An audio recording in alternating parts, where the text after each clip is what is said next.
आज मंत्रिपरिषद में 25 एजेंडों पे सहमति दी गई।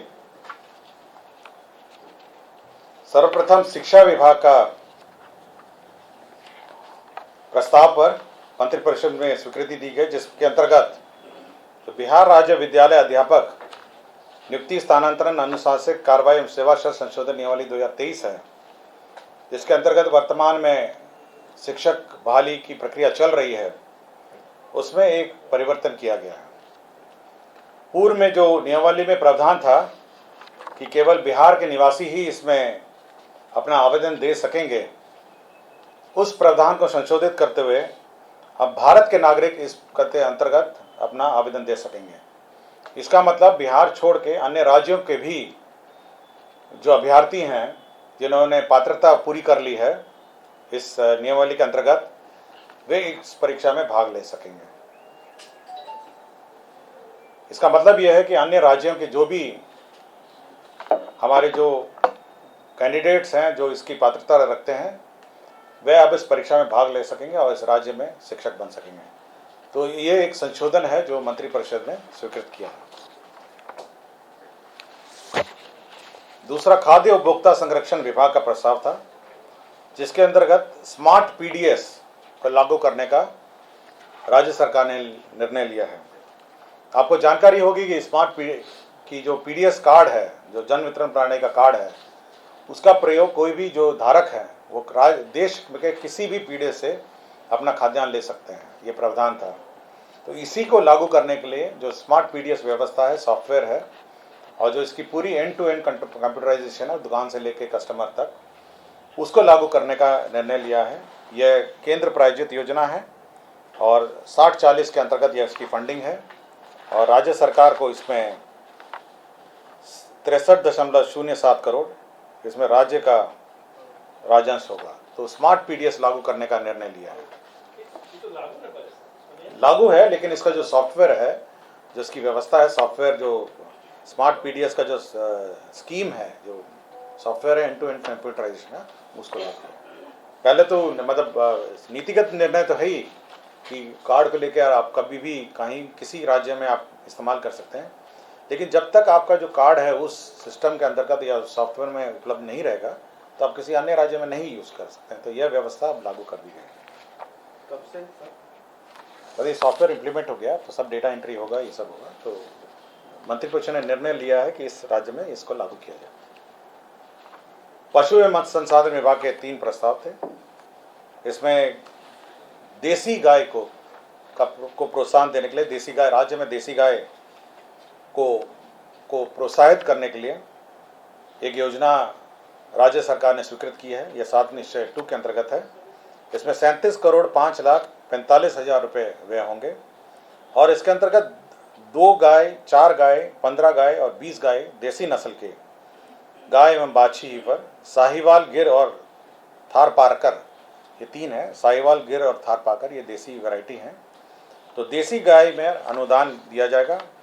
देसी गाय में जो 2 गाय है उसमें 50% अनुदान दिया जाएगा और अनुसूचित जाति, जनजाति और अति पिछड़ों को 75। 4 में वही दर होगा 50-75 और उसके बाद जो 15 और 20 गाय का है उसमें 40% होगा सामान्य वर्ग के लिए और 40% अनुसूचित जाति, जनजाति और अति पिछड़ा। तो 40% है 15 और 20 का, और 2 और 4 गायों के लिए 50 और 75 है। तो ये एक महत्वपूर्ण योजना है जो स्वीकृति दी गई है। राज्य में जो मीठापुर में जो रिसर्च सेंटर है, अनुसंधान केंद्र है, मत्स्य अनुसंधान केंद्र, उसको निर्माण के लिए 54,35,31,000 रुपये की स्वीकृति दी गई। इसके अंतर्गत मीठापुर में आपका मछली का रिसर्च सेंटर स्थापित होगा। साथ ही साथ जो मछुआरों को प्रशिक्षण है वह भी इसी में कार्यरत होगा। राज्य में मत्स्य विकास को सुचारू रूप से चलाने के लिए जो अभियंता हैं विभाग के, उनकी शक्तियों में परिवर्तन किया गया है। सहायक अभियंता पहले 1 लाख तक तकनीकी स्वीकृति देते थे और 25 लाख तक स्वीकृति दे पाएंगे। कार्यपालक अभियंता 3.5 लाख का था और 50 लाख तक तकनीकी स्वीकृति दे पाएंगे। कृषि विभाग की एक योजना है जो बागवानी कार्यक्रमों का राज्य में कार्यान्वित हो रहा था। इसके अंतर्गत 43,59,91,900 रुपये की स्वीकृति दी गई।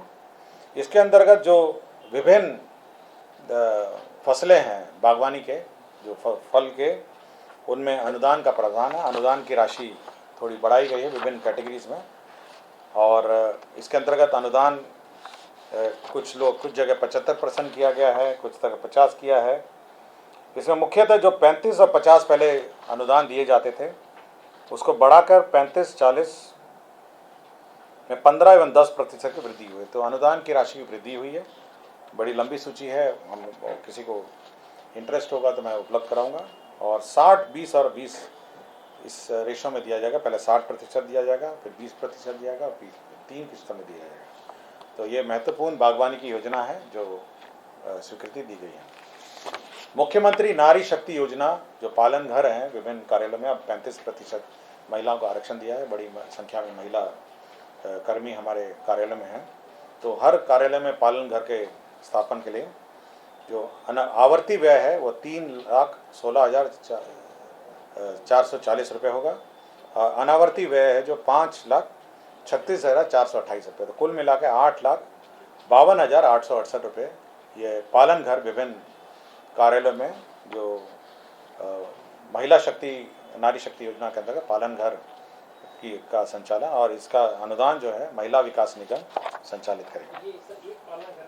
ये एक पालन घर का है।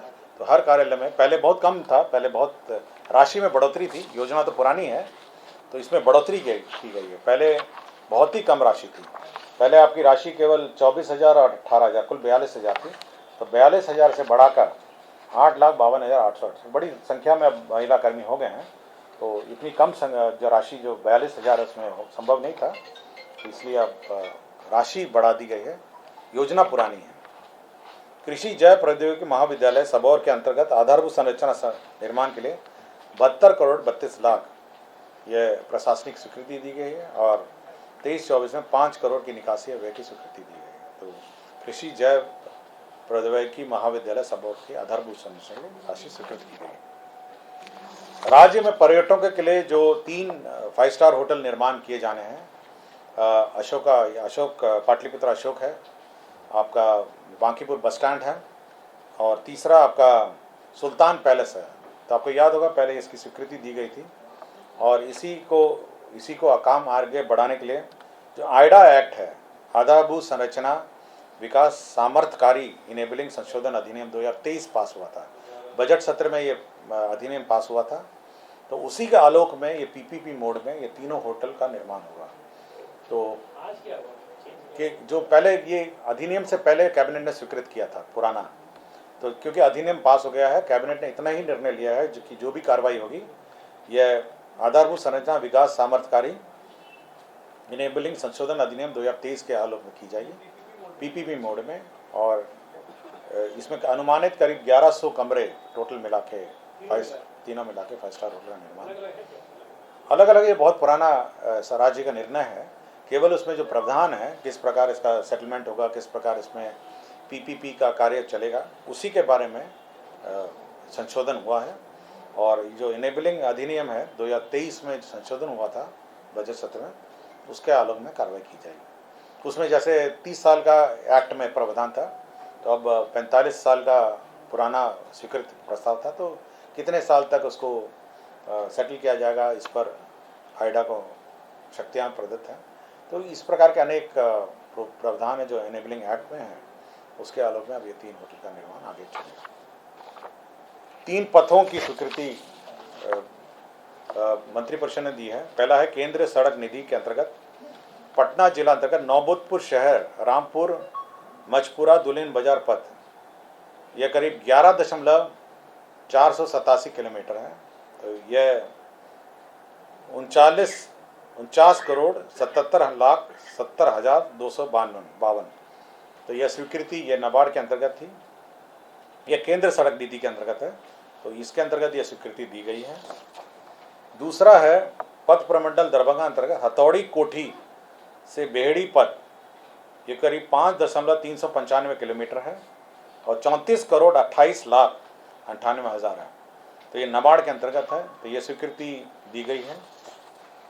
दूसरा है पथ प्रमंडल दरभंगा के अंतर्गत ही है, कमतौल पानी टंकी से सनहपुर श्याम चौक तक वाया बेलवाड़ा कांटी पोखर जहांगीर टोला मेहदी चौक पकट टोला चकोती कलवाड़ा बेदौली चौक पथ, ये करीब 20.466 है कुल लंबाई और 56,93,14,000 रुपये इसमें स्वीकृति दी गई। तो यह 3 योजनाएं हैं जो पथ निर्माण की इसकी स्वीकृति दी गई है। जल संसाधन विभाग में भी 3 योजनाओं की स्वीकृति दी गई है। इसमें पहला है अकाली नाला छाड़ी गंडकी माही गंगा नदी जोड़ योजना। यह नदी जोड़ योजना के अंतर्गत है। इसमें 69,89,79,000 रुपये की प्रशासनिक स्वीकृति। ये 2 नदियों को जोड़ने की योजना है, अकाली नाला छाड़ी गंडकी माही गंगा नदी जोड़ योजना। तो ये एक नदी जोड़ योजना है जिसकी स्वीकृति दी गई है।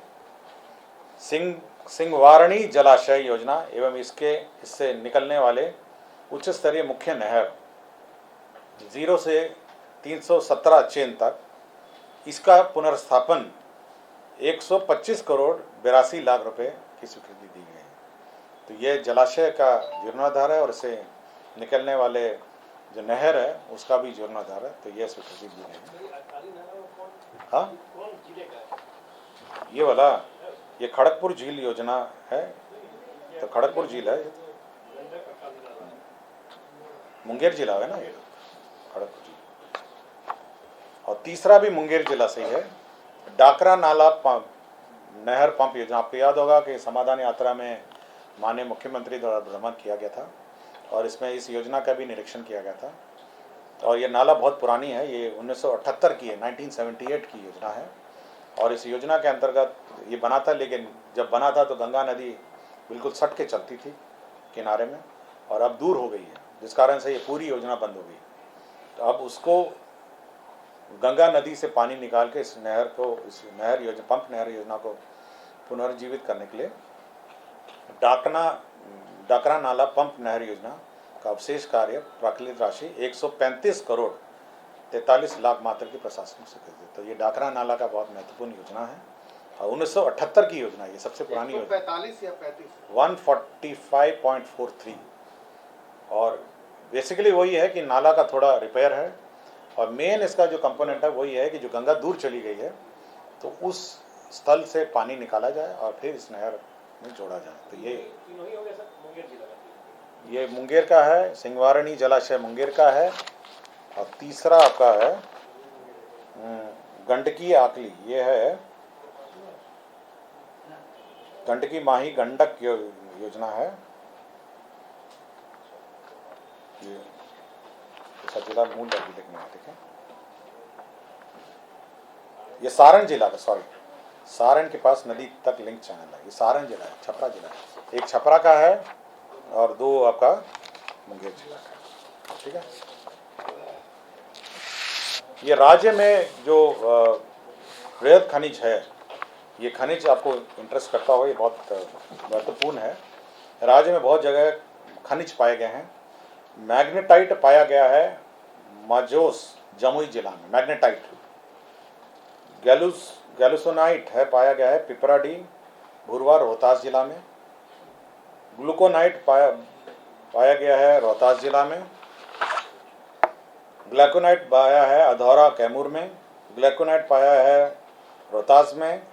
क्रोमियम निकल पीजी ग्रुप के एलिमेंट्स पाए गए हैं औरंगाबाद में और गया में। बॉक्साइट पाया गया है मुंगेर जिला में। और लाइमस्टोन पाया गया है रोहतास में। और वेनेडियम पाया गया है जहानाबाद और गया जिला में। तो इतने सारे जो माइंस पाए गए, मतलब इतने खनिज पाए गए हैं, इसके खनिज का जो सेटलमेंट है, मतलब इसका वैल्यूएशन और सेटलमेंट है, उसके लिए SBI कैपिटल को और एवं metal and scrap trading corporation है, दोनों को नामांकन के आधार पर 2 करोड़ 50 लाख रुपए के आधार पर इनको कार्य आवंटित किया। एक कैपिटल मार्केट है, ये तो आपका एक अनुमान लगाएगा कि कितना खनिज है, कितना दाम होना चाहिए, कितना रिजर्व प्राइस होना चाहिए। और जो metal scrap trading corporation limited है, ये ऑक्शन प्लेटफॉर्म है। इसके माध्यम से ऑक्शन है, तो दोनों अलग अलग हैं। तो एक ये मैं मैडम को दे देता हूँ, तो आप उनसे ले लीजिएगा कि कहाँ कहाँ ये खनिज है, तो ये खनिज की सूची आपको मिल जाएगी, ताकि ये महत्वपूर्ण।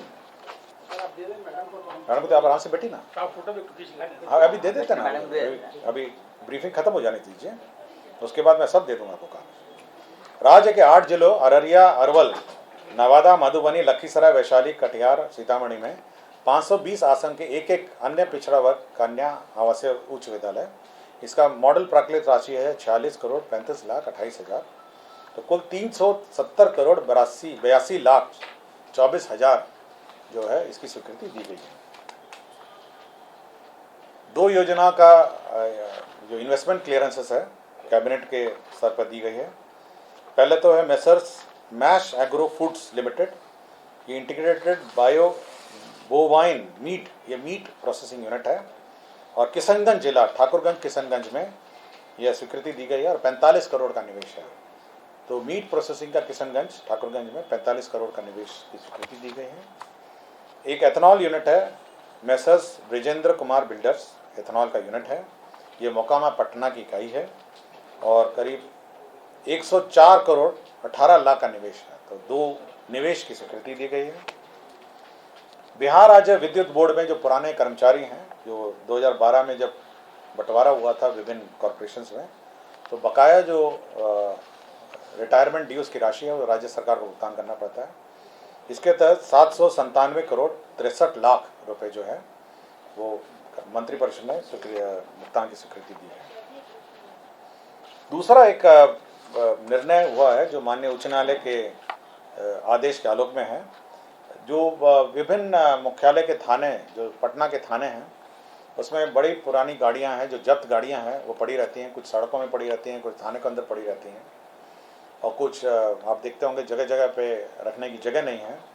तो माननीय उच्च न्यायालय के आदेश के आलोक में पटना के मौजूद दुजरा दियारा थाना में 18, दुजरा दियारा थाना है, दियारा के कहीं है, करीब 18 एकड़ ज़मीन जो है यह गृह विभाग को आवंटित की गई, मेरे ही विभाग को आवंटित की गई है।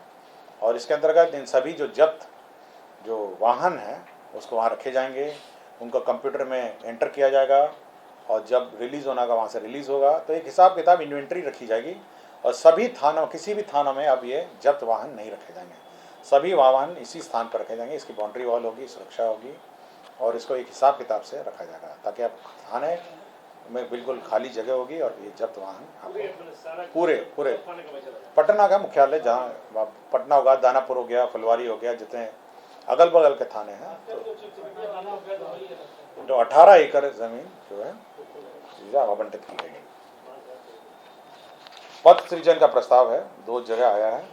पंचायती राज विभाग में क्षेत्रीय कार्यालय में प्रधान लिपिक, निम्न वर्गीय लिपिक हैं, तो करीब 675 पदों का सृजन हुआ है। भूमि संरक्षण निदेशालय में रीस्ट्रक्चरिंग हुआ है और पद सृजन भी हुआ, तो इसमें 151 नए पद हैं, 197 पद को समप्रवित किया है। तो यह एक निर्णय है। तो यही 25 एजेंडा हैं जिस पर निर्णय हुआ है।